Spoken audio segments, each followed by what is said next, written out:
My parents canceled my graduation party because my sister couldn't stand me having all the attention. I left that night. Months later, I was thriving at college while my parents were still making up stories about why I left.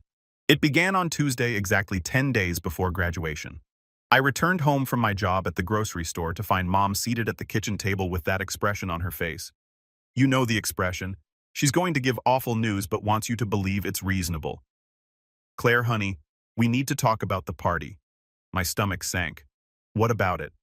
Well, your sister's been feeling really left out lately. She thinks everyone's making too big a deal about your graduation. And honestly, your father and I have been discussing it and we think she has a point. I gazed at her. Amber's 16th. She's in 10th grade. What does my graduation have to do with her?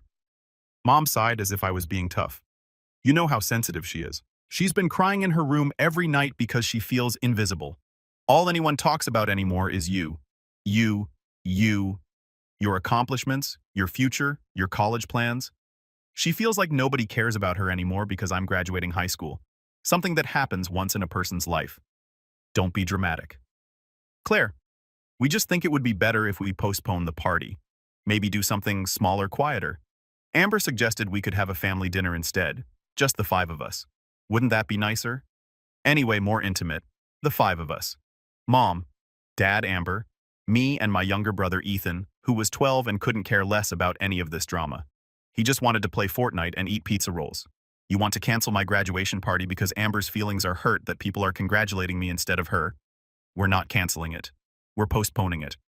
For when after she graduates in 2 years so she can feel special too. Mom's expression tightened. You're being selfish right now. This is exactly what we're talking about. You always need to be the center of attention. The irony was so heavy I could have choked. I had spent my entire life as the unseen child. Amber, the newborn girl with huge blue eyes and golden hair, could do no wrong. When she had tantrums at 13, she was expressing herself. When I got upset at 13, I was being difficult and needed to improve my emotional management. Amber achieved honor roll once in 8th school, and her father brought her to Disneyland. I'd been on the honor roll every semester since 5th grade, and the most attention I'd ever received was a, "That's nice, honey." As Dad glanced through his phone, she wanted to attend dance classes, so we did. She wanted a new laptop. She received a new laptop. She decided she wanted to play guitar, and 2 lessons later, a $350 acoustic guitar was sitting in her room, at which time she became bored and stopped. I had worked since I was 17 to buy my first vehicle, a beat-up 2009 Honda Civic with a scratch in the passenger door and a tape deck that barely worked. I paid for my own gasoline insurance and everything. I had applied to 12 colleges and was accepted into 8 of them, including my favorite school across the nation. I'd obtained a partial scholarship based on my GPA and test results. I'd done everything correctly. And now they want to cancel my graduation celebration because my sister can't face 4 hours of people congratulating me instead of her. I'm not postponing my party, I responded calmly.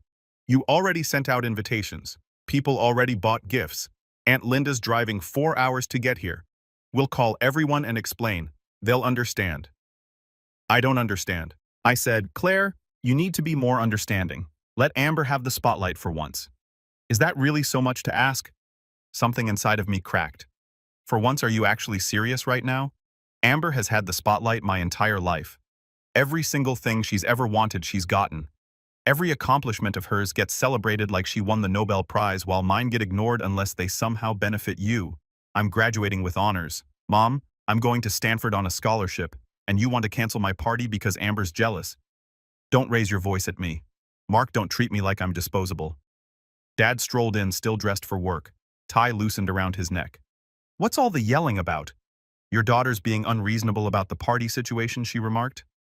Our daughter graduated top 10% of her class, and you're canceling her party. I told you those are the facts. Dad massaged his forehead. Look, Claire, your mom and I already decided. We're doing a family dinner instead. Amber needs to feel valued too, by taking away something from me. How does that make any sense?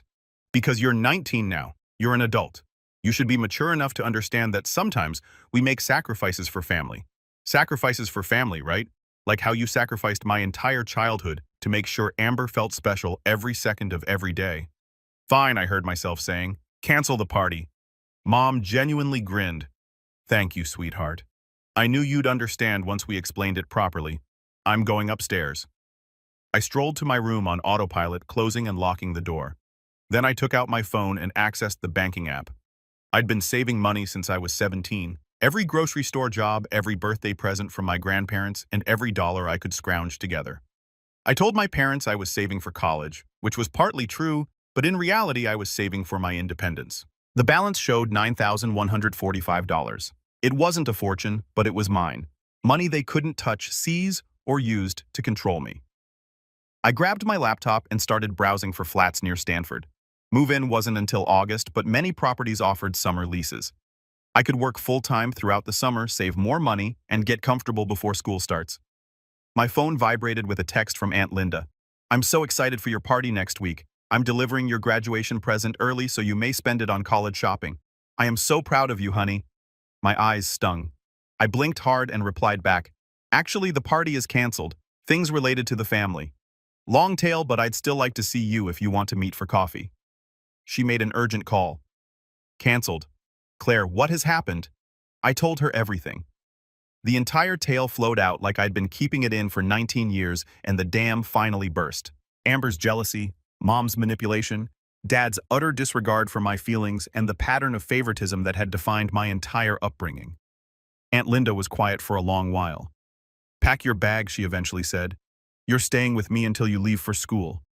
"Aunt Linda, I can't ask you to. You aren't asking. I am telling you.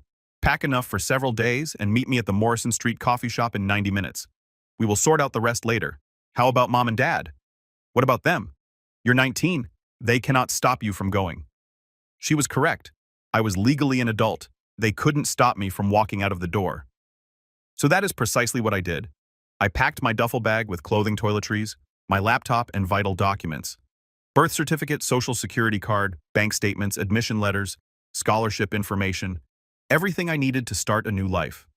When I took my bag downstairs, the home was still silent. Mom was in the kitchen preparing dinner. The fragrance of garlic and tomatoes filled the air, most likely from her renowned spaghetti sauce. Dad was in the living room watching the news. Amber was in her room, the door locked, undoubtedly messaging her buddies about how she had successfully persuaded our parents to cancel my party. I proceeded to the front entrance, carrying my bag over my shoulder and my diploma case in my hand. "Claire," Mom called from the kitchen. "Where are you going with that bag out? Out where dinner is almost ready? I won't be here for dinner." She arrived in the doorway holding a wooden spoon. "What are you talking about? I am leaving. I'll return for the rest of my belongings later, but I'm residing somewhere from now on." Dad stepped up from the sofa. "You are not going anywhere. Do not be ridiculous. I'm 19. I can go anywhere I want. Claire Reynolds, you put that bag down right now." Mom shouted, her voice taking on the biting edge that used to make me shudder as a child. "It didn't function anymore. You made your decision when you canceled my party. I'm making mine." Amber's door opened. She stood at the top of the steps, bewildered, wearing pajama shorts and an oversized hoodie. "What is going on?" Dad remarked. "Your sister is throwing a tantrum. I am not hurling anything. I'm just finished. I'm done being the backup child. I am done being throwaway. Stop pretending this is a normal family where members care about each other rather than just manipulating each other to feel better about themselves." "How dare you," Mom whispered. "After everything we've done for you. Like what? Can I cancel my graduation party?" Wait, I should be grateful for that, right? Because it taught me how to be kind and unselfish. So congrats, Mom. I've learned my lesson. I understand completely now. I opened the front door. "If you walk out that door, don't bother coming back," my dad advised. I gazed at him for a long time. His face was flushed. His jaw clenched, his hands at his sides, as if he were the offended person, and I was the crazy one. "Okay," I said calmly and walked away. Mom began shrieking something about respect and thanks. Amber began weeping. Dad yelled that I'd regret it. I hopped into my Honda Civic, tossed my suitcase into the passenger seat, and drove away. My hands were trembling so violently that I had to stop twice before reaching the coffee shop. But I made it. Aunt Linda was already present, seated at a corner table with 2 cups of coffee and a furious resolve on her face. "You did the right thing," she exclaimed the moment I sat down. I broke into tears. She let me cry for about 10 minutes before handing tissues across the table and squeezing my hand. "Your mother called me 14 times in the last hour," she told me. I did not respond. "She is probably furious. She's probably panicking since you called her bluff. Your entire life they've taught you to back down, to shrink yourself, so Amber can feel bigger. They never expected you to speak up for yourself. What if I've made a tremendous mistake? Did you? I truly thought about it. Approximately 19 years of being second best, second choice, and second priority. Almost every success I had made went ignored, yet Amber's lackluster efforts were lauded. About how little they made me feel simply by being in their company. No, I said finally. I don't think I did.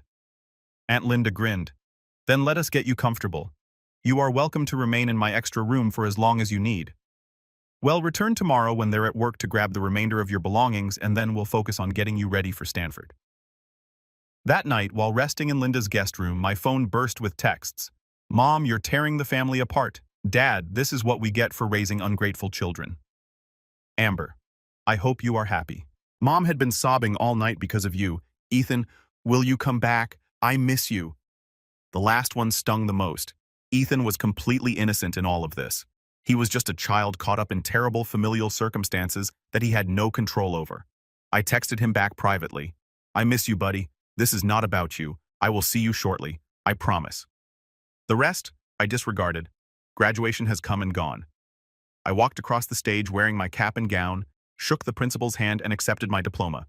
Aunt Linda was in the crowd and cheered louder than any of the parents. Following that, I received congratulations from a couple of my friends' families. It should have seemed incomplete without my parents around, but instead it felt liberating. My own relatives did not come up, including Ethan. I subsequently discovered that Amber had planned a dental appointment for that particular time period and requested that the entire family accompany her for emotional support since she was scared of having her teeth cleaned. Mom and Dad genuinely agreed with it. Summer went by quickly. I worked full-time at a nearby bookshop, saved more money, and spent my spare time with Aunt Linda. She helped me purchase for dorm supplies, showed me how to budget, and provided me college advice that my parents never cared to impart. The bookstore work became somewhat of a haven for me. My boss, Diane, a retired English professor, became interested in my narrative. She never cried, yet she listened when I needed to speak. She offered books on family dynamics and personal development, sliding them into my employee discount pile with a knowing smile. You remind me of my daughter, she said to me during a sluggish afternoon shift. She had to leave home young too. Sometimes, the bravest thing you can do is admit when remaining will ruin you. I spent my lunch breaks in the psychology department reading all I could on narcissistic family structures, golden child and scapegoat dynamics, and the long-term consequences of emotional neglect. Every page read as if someone had written my biography. The affirmation was both reassuring and upsetting. Aunt Linda saw me lugging the books home. We began having lengthier discussions on family dynamics and generational trauma. She told me things about my mother growing up that I had never heard before.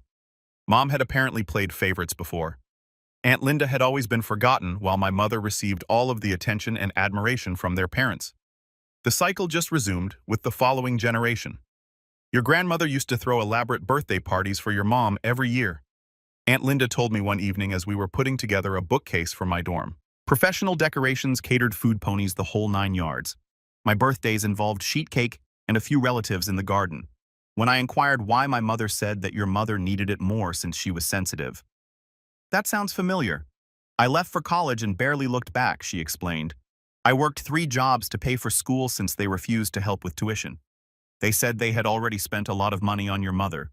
When I graduated with honors, they did not attend the ceremony. Your mother had a salon appointment that day. I gazed at her. I had no idea. Your mom never learned how to share the spotlight, Aunt Linda remarked, tightening a screw on the bookcase. So when she had children, she unintentionally repeated the same dynamic. Amber became her and you became me. It's not fair and it's not your fault, but this is what occurred.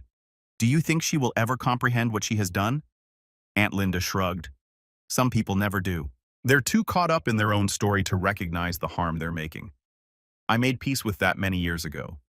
My mother died still feeling she had been fair to both of us. Your mother will probably do the same. The weight of that understanding descended on me. This trend may never break. My mother might never wake up one day and realize what she has done to me. I may be waiting for an apology that never comes, hoping for an acknowledgement that never arrives. How did you stop getting angry? I asked. Who says I've stopped? Aunt Linda smiled sadly. I just learned to live a decent life so that my anger didn't matter anymore. That's all you can do.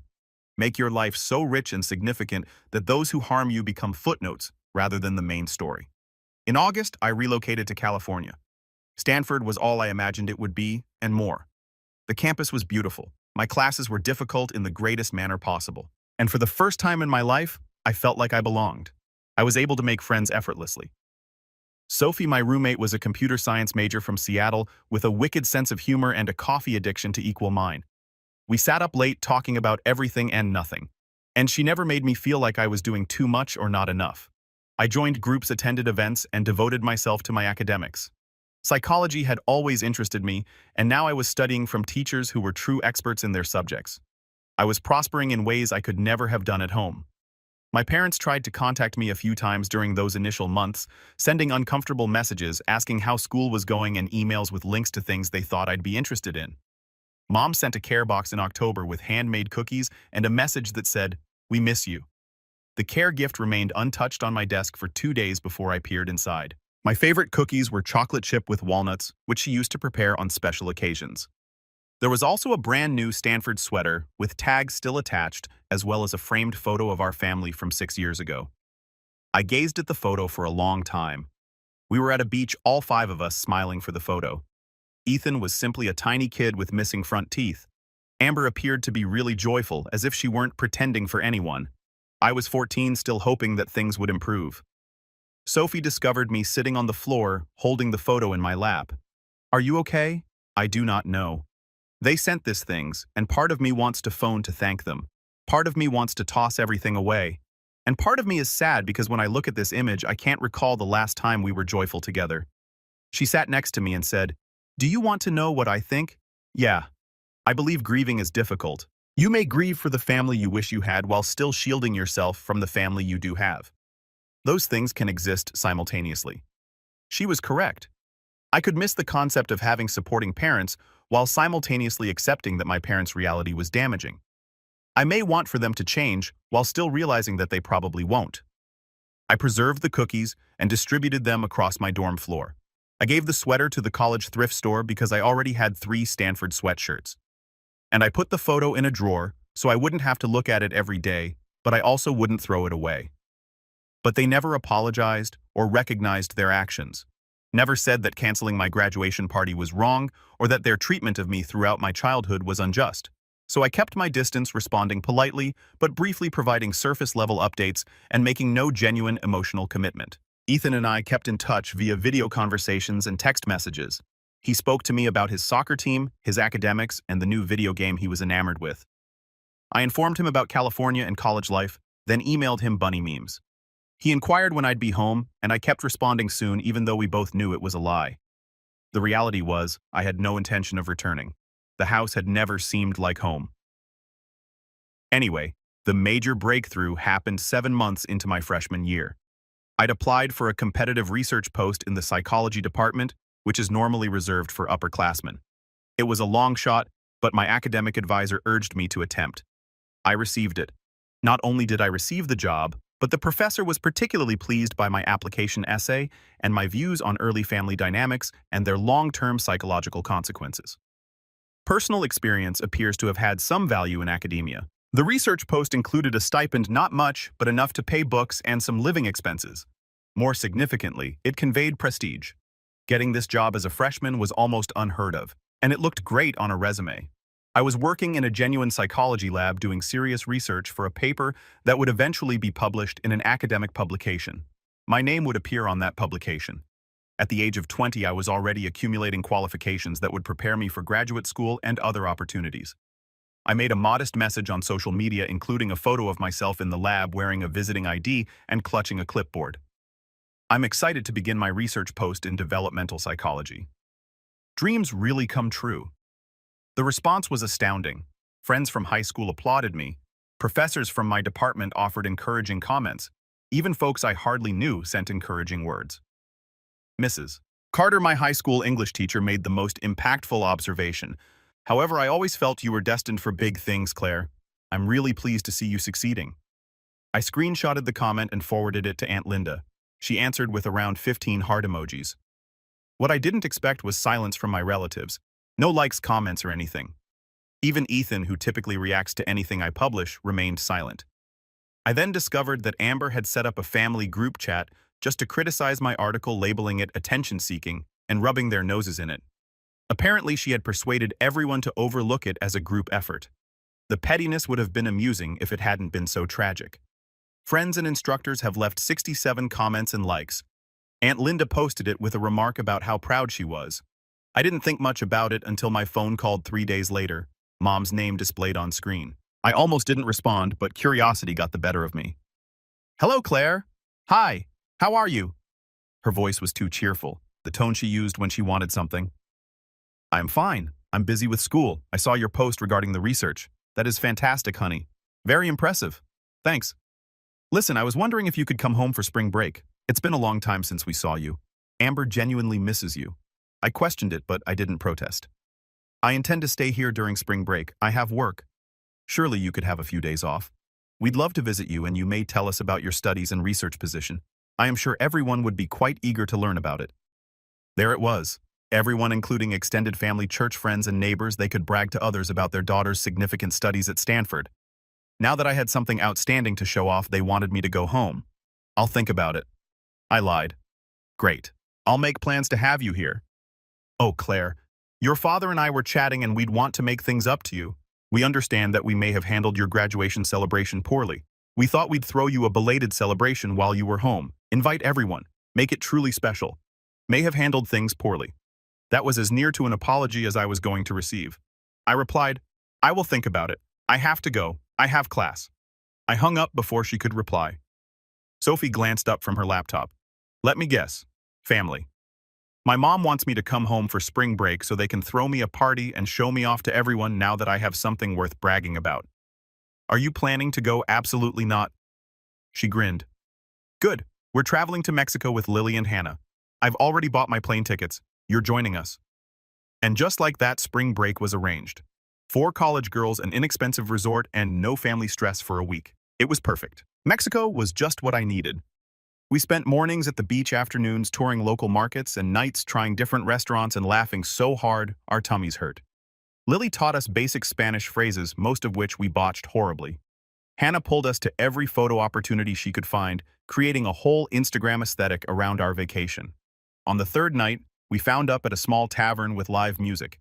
The band was performing renditions of American songs with a Latin touch, and their enthusiasm was contagious. We danced till our feet hurt, drank fruity cocktails that were much stronger than they tasted, and discussed our future goals. "I want to open my own practice someday," I told them, yelling above the music. "Help children who grew up like me. Make sure they understand it's not their fault." Sophie lifted a glass. "To Dr. Claire Reynolds, future therapist and destroyer of toxic family systems." We drank to that, to the futures we were creating for ourselves, to lives that belong to us alone. I shared photographs from Mexico on social media featuring beach sunsets, fruity beverages, laughing with pals, and enjoying my best life without them. Mom left multiple voicemails inquiring why I didn't come home. Dad sent me a harsh text message suggesting I was being rude. Amber shockingly said nothing at all. That should have been my first caution flag. The true explosion occurred in April, just before exams. I was invited to discuss my study findings at an undergraduate symposium. It was a tremendous opportunity to present in front of professors, graduate students, and visiting academics from other universities. My professor recommended me, explicitly stating that my work demonstrated extraordinary understanding for a first-year student. I shared about it on social media, identifying the university and thanking my lecturer. Stanford's official page picked up the message and disseminated it extensively. The hometown's local news picked up on it and published a little item titled, "Local Graduate Makes Waves at Stanford." That article featured information about my study scholarship lab position and remarks from my professor regarding my chances of attending graduate school and pursuing a psychology profession. My phone started exploding immediately. Suddenly, everyone at home wanted to congratulate me, including neighbors I hardly knew, high school instructors, and distant cousins I hadn't communicated with in years. And then Amber called. I almost refused it out of habit, but something compelled me to answer. "What? Don't you think you're so special?" Her voice trembled with wrath. "Amber, what are you talking about? Stanford this. Research that. Everyone is quite proud of Claire. Do you know what it's been like here? Everyone is asking about you, bragging about your accomplishments, and acting like you're some kind of genius when I'm simply the other daughter no one cares about." The irony was so astounding that I really laughed.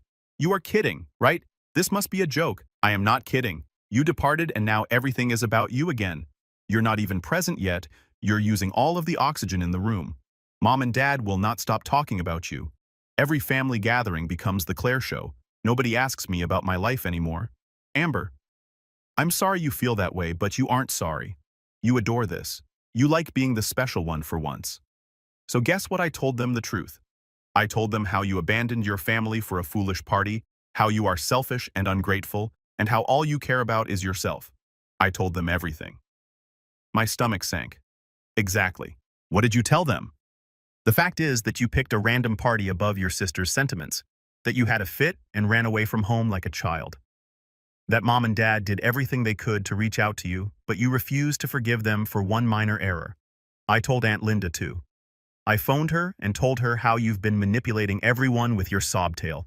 A cold had formed in my chest. So what did Aunt Linda say? She paused. She hung up on me. But that's because you've clearly poisoned her against the entire family. Or maybe it's because she knows you're lying. I am not lying. You abandoned us. I quit after 19 years of being treated as if I didn't matter. There is a difference. Oh my God, you are so theatrical. We treated you well. Better than fine. We gave you everything. You've got everything. I corrected. I've earned all I have. There is a distinction there as well. But I do not expect you to grasp it. Everyone is now recognizing you for who you truly are. The perfect golden child act is no longer working.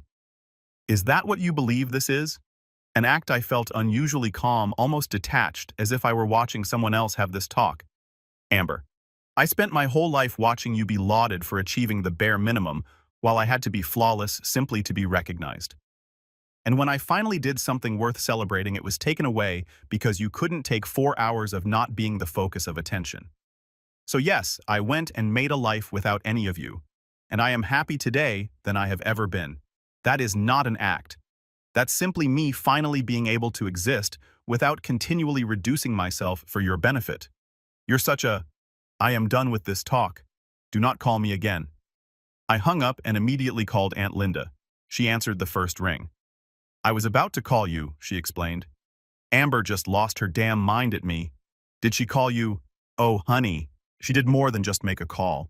She walked up at my house yelling about how I had damaged her family by urging you to leave. My mother was with her. My blood became chilly. Was Mom there? They ambushed me after my morning walk, Aunt Linda explained. Started ranting about how I twisted you against them. You've turned into an ungrateful monster who believes she's too good for her own family. Amber was really frantic, sobbing, yelling, and saying nasty things about you. I'm so sorry you had to deal with that. Do not apologize. Do you know what occurred next? Your mother began agreeing with her. I started telling Amber that she was correct, that you had always been selfish and difficult, and that they should have been harsher on you growing up. Claire, I've never heard anyone talk about their own child that way. I felt numb.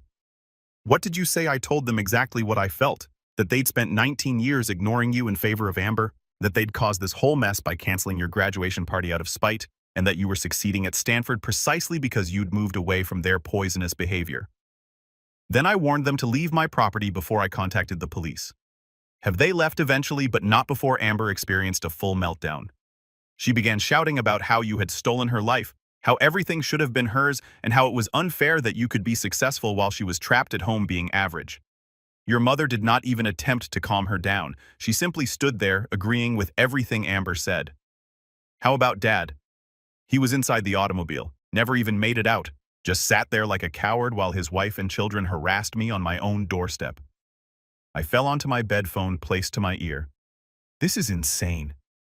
It's reality, Aunt Linda remarked gently. This is who they truly are, Claire.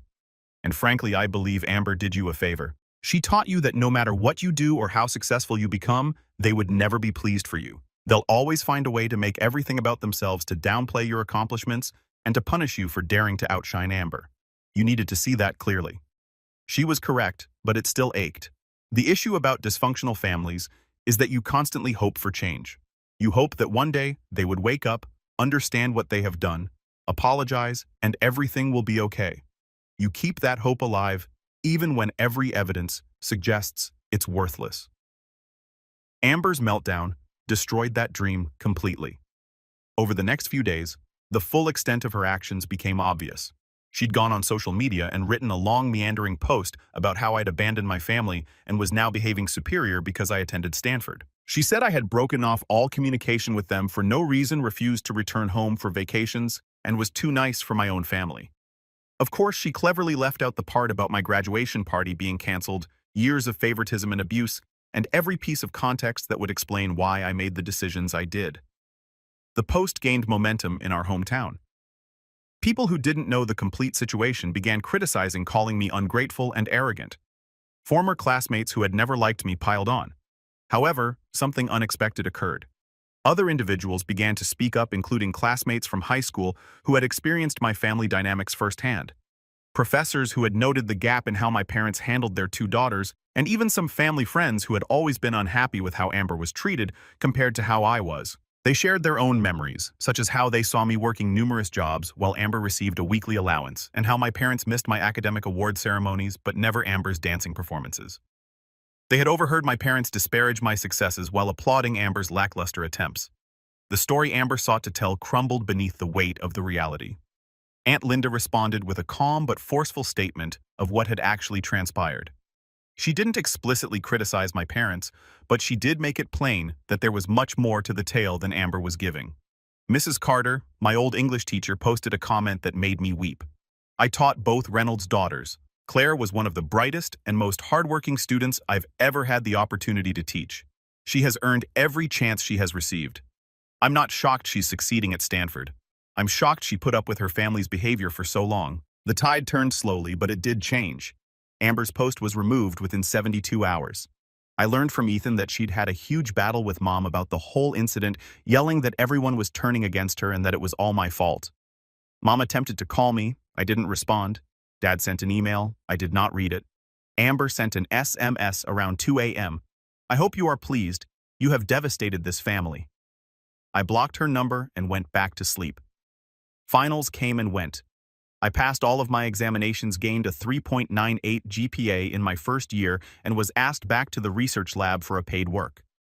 During the summer, my lecturer was already discussing graduate school recommendations and prospective PhD programs. I was 20 years old with a bright and promising future ahead of me. Summer arrived. I stayed in California to work in the lab and attend a summer class. Sophie and I secured an off-campus apartment for the upcoming academic year. It was little and rather pricey, but it was ours. Aunt Linda came to visit in July. We spent a week seeing San Francisco, hiking Muir Woods, and eating delicious meals. She met my friends, saw the lab, and attended one of my summer lectures. Your parents missed out on an incredible daughter, she told me over dinner one night. That's their loss, not yours. Do you think they'll ever comprehend this? I asked. She thought about the question carefully. I honestly don't know. Some individuals are too proud to confess their mistakes. Even if they do, Claire, you don't have to forgive them. You do not owe them a relationship. You owe them nothing. I glanced at her silently as she went on. I used to believe that family was meant to be unconditional, that no matter what happened, you were supposed to sort things out and be together. Families are intended to provide unconditional love and support. However, what your parents offered you was not love. It was conditional permission contingent on whether you made them appear nice without overshadowing Amber. That is not family. That is manipulation. We flew back to Aunt Linda's city in August. I needed to acquire some items from storage that I had left behind when I relocated to California. We meticulously planned the vacation, timing it around my parents' work hours and Amber's summer program. Ethan greeted us there.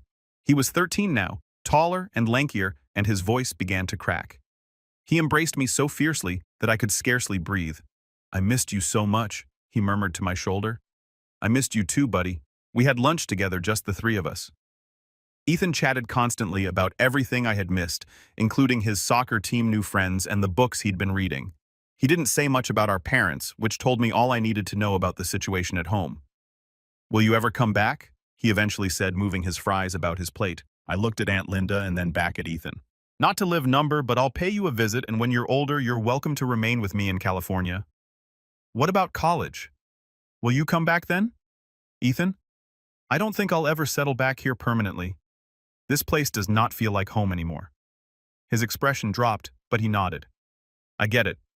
I heard what happened at your graduation celebration. That wasn't right. Who told you that I'm Aunt Linda? She added, I deserve to know the truth because everyone else is lying about it. I gripped his hand across the table. None of this is your responsibility, okay? It doesn't affect my feelings for you. You are my brother. I adore you. That will never change. Even if I am connected to them, he asked, especially because you are linked to them. Someone has to turn out normal in our family. He laughed and the tension subsided. We spent the afternoon at the storage facility going through boxes of my childhood mementos, yearbooks, old awards, photos, plush animals, reminders of a life I'd had before everything came apart. Some of it I retained. The majority of things I donated or discarded. There wasn't much purpose in keeping on to memories that just made me upset. As we were carrying the final box into Aunt Linda's car, my mother's SUV arrived into the parking lot. Ethan became pale. They're not supposed to be home yet. Mom parked 3 spaces away and stepped out. She appeared older than I recalled and exhausted. She approached gently, as if she was frightened I might flee. Claire. I heard you were in town. We're just leaving. Can we talk, please, only for a few minutes? Aunt Linda put her hand on my shoulder. You don't have to. I know. I looked at my mother. You have 10 minutes. We walked a little distance from the car, far enough that Ethan and Aunt Linda couldn't hear us well. Mom twisted her wedding band around her finger, an anxious habit she'd had since I could remember. How are you? I'm fine. School is fantastic. I love California. That is good. That's extremely nice. She hesitated. I saw the article about your research. Yeah, you're accomplishing wonderful things, Claire. I am proud of you. I had waited my entire life to hear those words, and suddenly they seemed hollow. Have you come to apologize? I asked plainly. She flinched. I'm here to let you know that we miss you. It's not the same without you. That's not an apology. I know we made mistakes with the party, with how we handled things, but we're still your family. You called off my graduation party because Amber was envious. That was not a mistake, Mom. It was a decision. One of many decisions you and Dad made over the last 19 years that told me exactly where I fit in our family. It wasn't like that. So what was it like? Describe it to me. Explain why it was fair that Amber received everything she wanted while I had to work for shreds of acceptance. Explain how it was fair to cancel the one event intended to recognize my accomplishments because your other daughter couldn't stand not being the focus of attention for 4 hours. Amber was struggling. I was suffering too. I struggled throughout my youth. But nobody noticed since I didn't throw tantrums. I simply worked harder, believing that ultimately it would be enough. But it never was right. Because the issue was not that I wasn't talented enough. The trouble was that I was not Amber. Mom's eyes flooded with tears. I don't know what you want me to say. I want you to say you were wrong. I'd like you to admit that you treated me unfairly. I want you to accept true responsibility rather than simply claiming you made mistakes as if it were a simple misunderstanding. I did the best I could. Your best was not good enough. And I'm not going to continue pretending it was simply to make you feel better about yourself. She wiped her eyes. Is that it? Are you going to cut us off forever? I am going to live my life. If you want to be a part of it, you know just what to do. But I'm not going to pursue you anymore. I'm done reducing myself so you can feel like a decent parent. I walked back to the car. Ethan was weeping softly. Aunt Linda had her arm around him. Let's go, I whispered gently. We drove away, and I did not glance back.